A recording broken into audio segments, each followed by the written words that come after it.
Time to bring in our buddy Nico Moreno from Pulso Sports and Sounder at Heart.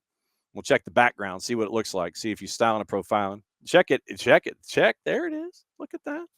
He's got all the rave going on. Thank you for visiting on a Wall Pass Wednesday, brother, because I know we'll be busy on tomorrow making sure that everybody is well fed and sleeping during football. Hey, what's going on, John? Good morning, SDH family. Yes, good thing I set up a quick reminder on my phone because definitely on a Wednesday might have slipped me by, but here we are, ready to go. We had some interesting, actually, some really good games in MLS. We had finally end the season presser for the Sounders, so there's plenty to talk about there, John. All right, so let's go with your end of season presser with the Sounders. You had analyzed what you thought was going to happen with names and folks and who's staying and who's going. So now that you had the press conference at the Providence and Swedish Library and 5-minute oil change, doesn't seem like it was a whole lot different than what you thought. No, it really was not the most news breaking type of end of season presser. There wasn't really anything that maybe we had not already heard of or reported. I think that the most assertive thing we heard from Craig Weibel was the fact that Ryan Kent is not coming back at all. He closed the door completely on it. There was a lot of fans who were wondering if, despite not picking up the option, were there any conversations with Ryan Kent to bring him back? Because he had been a very interesting find, and he kind of showed up here more as a Hail Mary that didn't quite hit that touchdown, but it gained some ground, some yards, and people were wondering what that would look like next season. And he, I think he was very bold in saying there is no role for him here next year. That is a lot. I mean, that's very confident in your wingers, in your depth. I do think that there was something to do with compensation in order to keep him. That was part of the decision why he's no longer here. But look, this opens up the door to a guy like Georgie Manungu, who I'm excited to see next season get more minutes, continue to grow, develop. He is an exciting winger. There is obviously the possibility for Paul Arriola to right off the gate. He's been working on recovering, getting back out there, getting game fit, game rhythm. He was a player that when you first saw him on the training field, when you saw his first couple of games, it was exciting to see him play out there. Reed Baker Whiten is another guy that is one of the U22s of this team that might have an opportunity there. So there are some options, but without Ryan Kent and Paul Rothrock, who, although not for sure or official, it's pretty likely to say that he won't be with the team next season. So I think if there are some players, if there's room to grow that roster, I think that right winger, it's maybe a place where you're gonna have to go out there and get a little bit of help, a little bit more down the line type of right winger. You got Kalani Casariensi, you got Ferreira, that's more of a pocket winger. But yeah, Ryan Kent's departure was probably the most newsworthy thing. He did not like, speaking about Craig Weibel, he did not like me pressing him on the Obed Vargas situation. That was the one moment where he looked like he was trying to eat his vegetables in the dinner table. And I think a lot of it had to do with the difficulty of the negotiations, the severity of it. All I wanted to know is if he was concerned that there was a chance that Obed Vargas would walk away from the Sounders on a free. And I asked, how catastrophic would that be? But he did not want to answer that. He just said, you know what, it's I'd have to acknowledge that it happened and it hasn't. So da da da da. But he just wasn't having it.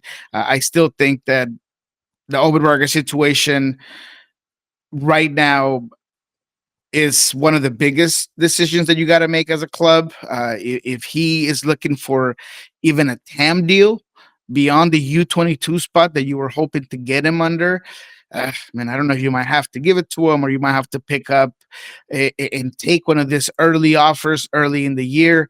But yeah, those are some of the things that kind of came out yesterday. You mentioned Ryan Kent and trying to do the math with Kent and with Obed Vargas. I kind of understand where Craig Weibel's coming from here. Ryan Kent, his everything was 959,000. Six dudes above him made six figures. So I understand perhaps him wanting to get the increase in the salary. He's looking for the salary bump in the new deal.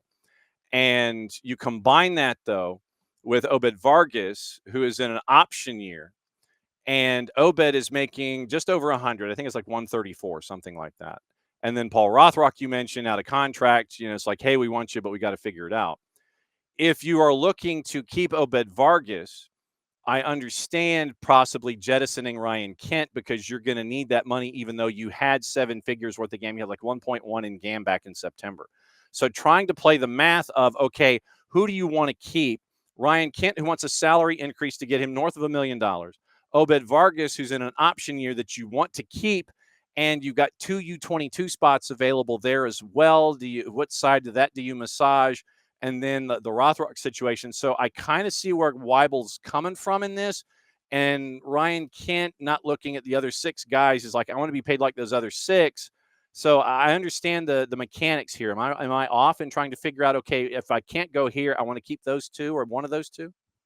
Yeah, no, absolutely, and that has to be part of the math. Uh, Again, the U22 spot has been controversial here in the Pacific Northwest because it's been open for so long. And Yeah. yes, you have to give the Sounders credit in being able to look at their academy and their own product and bring in U22s to fill those. But at the same time, you also understand the fans wondering, hey, man, when am I going to get my Silvetti here with the Sounders? Or, how is that going to work out? And so there's some fine math to be had. Absolutely. And I think that if me looking at the situation, if I want to move those funds from Paul Rothrock and Ryan Kent per se, it would be to try to compensate a guy like Obed in order to keep him for a longer time, in order to give myself the most room to get him and the club the best offer to move him on. Ryan Kent, as you mentioned, it wasn't just the salary, but it was what you saw that the salary got you for that very small window of time Yes. between the injuries and everything. You weren't able to necessarily see what it could have been. And I do also believe that there is that depth at that left winger position that allows the team to say, thank you very much. They probably said something along the lines, look, we love to have you back for 600,000. And Ryan Kidd said, absolutely not. I'm already taking a cut as it is. I'm outie like a belly button. So that is the situation right now with the Sounders, where all in all, John and SDH family, the conclusion, if you had to put it all together, or the narrative, the lesson learned after the press conference is that there's not going to be a lot of movement for the Sounders. And this is something that I've been saying for a while. You know it, and some of the fans that follow us on SDH do. But if there was any need to really hear it from the front office and from the club, if you see that presser, everything that they're talking about is, we're happy with what we have. Our roster is almost there. Craig Weibel kind of puffed off his chest a little bit about not going to get a U22 and instead bringing in a guy like Osasa de Rosario and developing him. And I know that's been controversial for some fans. But hey, look, you got to give, again, this club the benefit of the doubt, because you had a guy like Kalana Kosariense come in and be a real contributor, be a key factor last season. You got a guy like Osasa coming in and scoring some important goals. Clearly, the Paul Rothrock situation had worked out for you. Danny Leyva is a guy that increased his minutes, increased the amount of time he had on the field. So, if anything, this organization has shown you that they understand exactly what they have within their own rankings and how it can be effective on the field. All right, let's take a peek at the playoffs and the weekend that was, and we'll get into the weekend that will be. And we'll start with the late game, the last one. And I know that we've been looking at San Diego. Like I said, when you came in, I went down the Milanowski rabbit hole again. And I was still trying to figure out how he got to, how he escaped San Diego and ended up in Philly. And I know San Diego sit there and say, "Well, who's still playing? Who's playing now?" But San Diego, it took a little bit for them in the late game on Monday Night Football to get prepped and end up in the Western Conference Final. But it took this moment for it to happen, courtesy of our friends at Jammin' 95.7 in San Diego FC. It's our friend Adrian Garcia Marquez with the call. And of course, he lit it up. El Capitan scanning for openings, leaves it for Christopher McVeigh. Back to Yepe. Yepe lifts it, trying to get it into the area for Corey Barrett, who heels it back under Dreyer. Goal! Goal!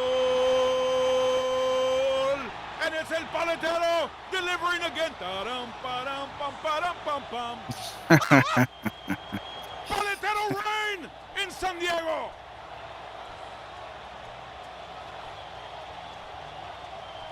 He cracked it. G-O-L-A-Z-O. Goal. Golazo. Anders Dreyer. Always on fire. Qué clase de paletero. Qué clase de jugador Darren Smith. When you need your MVP paletero shows up when you need him most. Oh, AGM. He is absolute class. I have never heard his call, but I really have never heard his call, but that is some quality. Love that. Man, you've never heard Adrian Garcia Marquez before? I have not heard him on the call of the San Diego. Absolutely, FC. Wow, because he's a SoCal kid, and he also calls the Chargers games in Spanish, in addition to the stuff that he does with Big FOX, calling Liga MX and other competitions like that. No, we are worshipers at the altar of the great AGM. There's a reason that we call the stadium the Murph Dragon down in San Diego. That is straight from his glossary, because it used to be Wow. it used to be Jack Murphy Stadium, and it's Snapdragon now. And so he merged the two together, the old and the new. It's the Murph. I wanted to try to do something before you took a sip, because I didn't want to you spit take the day before Thanksgiving all over your equipment. But yeah, AGM is class, and he comes up with stuff. Yeah, he did the Prince yell that you heard there. That was him doing Prince, and it is a great blending of jazz and the Hispanic calls and English language, and it just all comes together in this fantastic sauce. We believe in the church of Adrian Garcia Marquez. He is a stud, as the kids say. Yeah, that's beautifully put. I mean, it definitely felt like a bit of a gumbo of that call, because he's bringing a little bit of that Spanglish component. El paletero is crazy, by the way. Paletero, because of the dryer. It's actually quite clever. That is awesome. I absolutely love it. All right, so I was trying to find the translation because I couldn't find the spelling. When he called them El Paletero, what was that? Is the ice cream man, basically. Oh, okay. Yeah. Okay. I'm guessing because his last name's Dryer, like the ice cream, right? That's the guess. I mean, as far as I could tell, that's where my mind went. So it's phenomenal, and that was a great goal, right? As ironic as that game was, to see San Diego, the team with usually all of the possession, all of the opportunities, all of the volume of play. In this one, they had the possession, but they really had a hard time breaking down Minnesota like everyone else has all year long. But they take their one opportunity, their one shot, their one chance, and that little back heel from Barrett is phenomenal. And then Dryer to put it away with very little angle, but he hits it with so much pace that there's just no way that St. Clair's getting to that ball, and he is clearly the best goalkeeper of the year. This is one of the best defenses. So the moment that you put it away, and that's credit to San Diego and a team that, man, they show me that even when they're unable to get the chances that they want, they can put you away. And defensively, they were impressive. You got to give Minnesota also credit. I thought that they were the better team for the majority of this game. because again, a lot of people have issues with playing against the run of play and their style, but they created the better chances. They really were on top of San Diego, but San Diego held on and they were able to take him out, man. And absolutely MVP. I mean, if we're in another era of MLS where there is no Lionel Messi, Dreyer is definitely a guy that should have or could have gotten that MVP vote. So credit to San Diego, and Pellegrino had a good game, and defensively this team is solid. It's going to be a good Western Conference final. Although I feel like we already had the Western Conference final, Yeah. but it's going to be a good game. So, and then Los Angeles, the LAFC Vancouver game, we talked about it a lot on Monday because to us it's an instant classic. It is, it is that game where you're staying up late because you wanted to watch it, and because of how just absolutely ridiculous it got, you stuck with it all the way through. And yeah, it was a late night, but nobody cared. I mean, Vancouver, they get that second yellow. They're down to 10. They're out of subs. Players injured. They're down to 9. They are trying to figure out what they can stop the leaks in the dam with. It's like, okay, anybody got a spare finger? It's like Twister, Redfoot, right, and all this kind of stuff. And everything through the goal mouth. You had 2 posts and a crossbar in one sequence with Takaoka and Boanga hitting it twice. It was crazy to me just how off the rails that game was. And Vancouver makes their way through, and Thomas Mueller, he's like, we're not done. And he has instantly assimilated himself into that Vancouver group thing. He's in a place where he can be a guy, not the guy, but a guy as part of a group. And I really dig that. Yeah, absolutely, man. You know what? This game was a great representation of what each team has done all season. I have to give a lot of credit to Jasper Sorensen for, look, from the very beginning, from minute 1, taking no chances. Even if you didn't know how ready he was going to be for this game, you start with him, Blackman as well, right? He's coming off an injury. You don't know, but you start him. Where he played Laborda at, and how influential he was throughout the game. Everything about the way he put this team together and the red hot start should have been no surprise to anyone. What surprised me was LAFC's response to just getting hit twice in the face and being knocked down and getting back up. Look, that equalizer by Sun was as good as it gets. I mean, right moment, right time, difficult shot because of the distance that you're from the goal. In order to put that much pace and put it where he put it, oh man, I mean, it was a thing of beauty. I was watching it with my dad, and we kept replaying it over and over and over again because it was just such a difficult shot. Overtime was great. The contrast of different styles of plays. I mean, this was the Western Conference final. With all due respect to San Diego, of course, they've had a great season, but this had the stardom, this had the suspense, this had the emotion, the electricity, the venue. And look, we can sit here, and I really do think that it's just saltiness from Lloris to talk about the field and all of these things. I get it, but let's not take away from what it was, which was an instant classic, as you said, and that includes BC plays and the atmosphere that was there. San Diego's a favorite right now in the juice boxes at a plus 129. Vancouver is a plus 183. 90-minute draws a plus 252 in the composite. What do you think? Give me Vancouver, baby. Give me Vancouver. I had them as the champs from the very beginning of these playoffs. I've absolutely loved this team overall. And the reason why I picked them is because progressively I felt like they could manage the start of this playoffs and then start to get guys back. And the fact that I said it last week, John, I told you this team is going to depend on how healthy they are. But at the same time, they already had this baseline where, look, we're going to be able to get places. And now that they get White back, eventually they'll get Goal back, Blackman's back. I mean, this team is going to be rolling in all cylinders by the time they play San Diego. And I do think that they're going to win it. They'll win it in 90. I'm almost sure they're going to win it in 90, and then they'll move on to the final, and we'll see what happens on the other side. Okay, so then there is the other side. Messi and friends of minus 200 taking on NYC, who's a plus 428. They didn't have Pereira. They didn't have their big guns, but you had Maxi Morales and Maxi, who I think turned 704 the other day. I mean, it's like he still just comes in these big situations and he pops in, and it's just like, all right, Maxi turns into Maxi. NYC got the goal that they needed, and they got out of town. They put up with Philly, and Philly doing Philly things, but they are a plus 428 going to the Erector set to take on Messi and friends.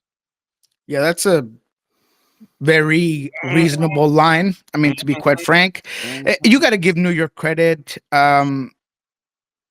I don't want to sit here and just say that Philly allowed this game to get out of hand, that they didn't put their goals away, that Baribo could have had this game finished early on, that Ilosky just didn't quite perform the way he had performed in the past, that Vasilev himself had a really bad game, I thought, compared to, what you've seen out of him all season long.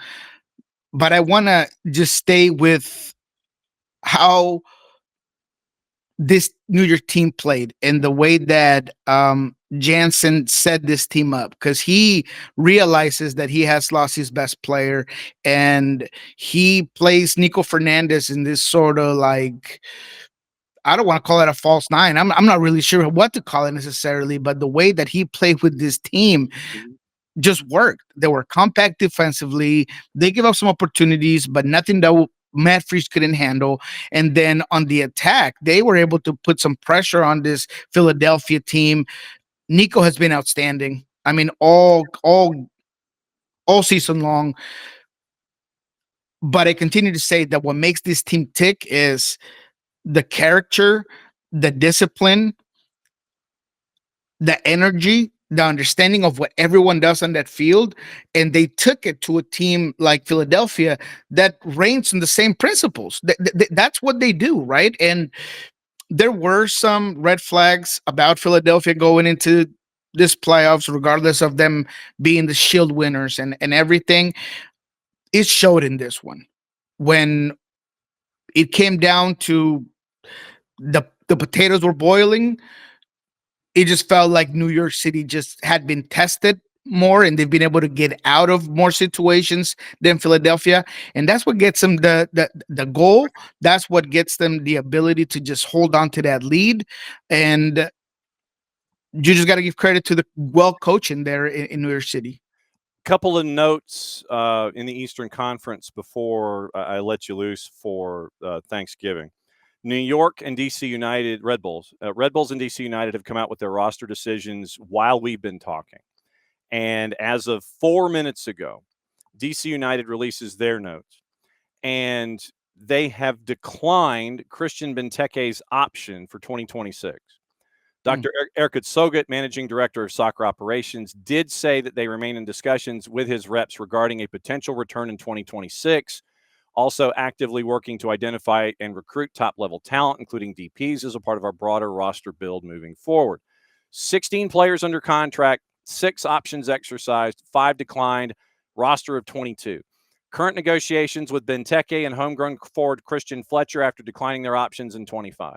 Luis Barraza, who probably should have gotten hazard pay at times with that defense he had to have in front of him at DC. I mean, he needed a bonus, man. He was on loan, but he needed bonuses from DC United having to put up with that back line that he was behind. Barraza, Benteke, Lucas McNaughton eligible for free agency, which opens on the 10th. And once again, they mentioned that you got to be 24, have service. You can talk to folks at 1 o'clock. You can start pulling up to folks' front doors at 1 o'clock on the 10th. I could just see a bunch of GMs in their cars around the corner from homes at like 12:58. Is it 1 o'clock yet? And at 1 o'clock, you're screaming. You hit the brakes in front of somebody's house. Under contract for DC. Avalas, Baji, Bartlett, Eno, Jordan Farr, Kim, Herrera, Karamoko, Jacob Morel, Joao Peglo, Peltola, Rolls, Schnegg, Brandon Cervania, Jared Stroud, Gavin Turner. Exercised options: Connor Antley, Caden Clark, Jackson Hopkins, Jose Kojima, Gabriel Pirani, Garrison Tubbs. There's some there. Options declined. Benteke, Dodson, Fletcher, Randall Leal, Rita Zuhir, and then free agents Barraza, Benteke, and McNaughton. So 22 for DC United. Red Bulls came out with their roster decisions literally just as I was making that sentence happen. So 28 players already under contract, 1 player out of contract. So they didn't really have a whole lot of decisions to make. Club declined the option on Kyle Duncan and Curtis Ofori, exercised the options on Peter Stroud and Sean Nealis. Tim Parker and AJ Marcucci currently in conversations to remain at the club. Marcucci is recovering from an injury, so I understand the roster gymnastics where AJ Marcucci was concerned. Carlos Coronel, remember, not a part of the future plans for Red Bulls. Julian de Guzman had his couple of sentences. Red Bulls 2 keeper Tobias Shuchek is going to occupy a homegrown roster spot as of January 26th. So not a whole lot of surprises out of Red Bulls. Probably just the big name surprise that DC United put on the table, that Benteke, they're not renewing the option, but they want to bring him back to the table. That's a difficult decision. I mean, he is on about $5 million with compensation when it comes to his salary. That's a lot of money for a player of his age. Like, he's been great.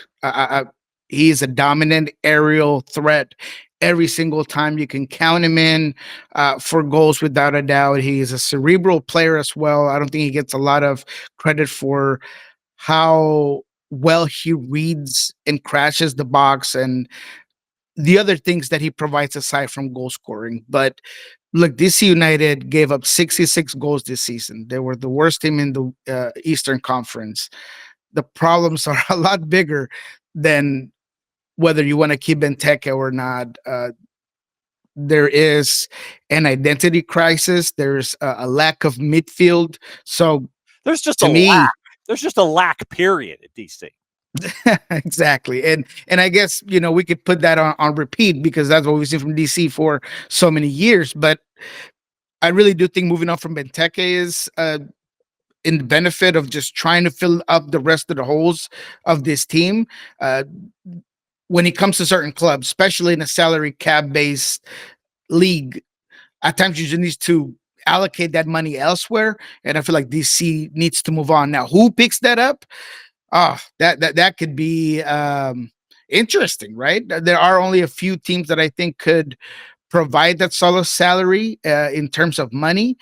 But he is a guy that if you put him in a win now type of situation, win now type of team, I don't know. Let's call it, I don't know, Charlotte, call it,